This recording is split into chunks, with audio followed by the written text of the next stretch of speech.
इस बूंद बूंद पानी के मोल वाले ग्रह पर भले ही सिर्फ एक गिलास बियर हो, उसे आनंद लेने के लिए पासवर्ड से अनलॉक करना पड़ता है। यहाँ दिन का तापमान 60 से अधिक डिग्री तक पहुंच जाता है। नजर डालें, जब नजर जाती है तो ग्रह की सतह केवल पीली रेत से भरी होती है। स्नो छोटे से कस्बे की ओर जाने की तैयारी कर रहा है, जहाँ वह पृथ्वी से ऑर्डर के फल लेने वाला है। रास्ते में पड़ने वाली पहाड़ी एक विशेष जेल है, जिसमें पानी चुराने वाले कैदियों को रखा जाता है, जिनकी धूप में सूखने की स्थिति होने वाली है। जलते सूर्य के प्रकाश की परीक्षा के बाद उनके शरीर से वाष्पीकृत पानी को फिर से पुनः प्राप्त किया जाता है। इससे पता चलता है कि इस ग्रह पर पानी की कितनी गंभीर कमी है। विश्वासपूर्वक छोटे नगर में पहुंचने के बाद स्नो ने दुकान से अपना पार्सल प्राप्त किया। ये एक डिब्बा उत्तम गुणवत्ता वाली स्ट्रॉबेरी का था। उसके बाद वह एक बार में गया कुछ पीने के लिए। उसे नहीं पता था कि उसने पहले ही छोटे नगर के वांछित सूची में अपनी जगह बना ली थी। जैसे ही उसने ठंडी बियर का एक घूंट लिया, 3 इनाम के शिकारी उसके पास आ गए। मुख्य महिला शिकारी ने उसे कठोरता से बताया, स्नो, एक बारिश नामक धनी व्यक्ति ने तुम्हें मारने के लिए भारी इनाम रखा है। ऐसे खतरे का सामना करते हुए स्नो को कोई अचंभा नहीं हुआ। जैसे ही सामने वाले ने बंदूक उठाई, स्नो ने पहले वार करते हुए उनमें से 2 को मार गिराया, लेकिन वह पास के मोटे आदमी द्वारा अपनी बांग तोड़वा बैठा। जब वही व्यक्ति स्नो को मारने की तैयारी कर रहा था, तभी उसकी छाती पर जोर से लात मारी गई। असल में पीछे से एक काले बालों वाली लड़की ने उसकी जान बचाई। धन्यवाद के बाद स्नो बार से निकल गया, लेकिन उसने यह नहीं देखा कि कोई छुपकर उसकी हरकतों को देख रहा है।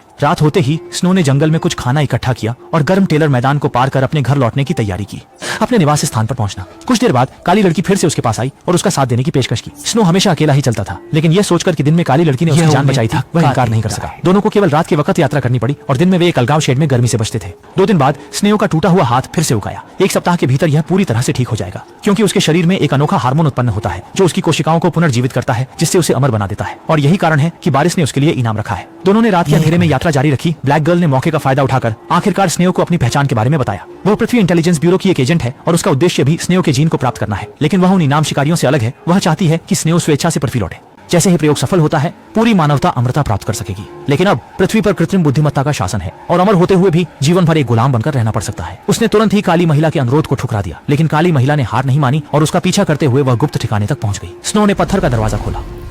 एक साइकिल।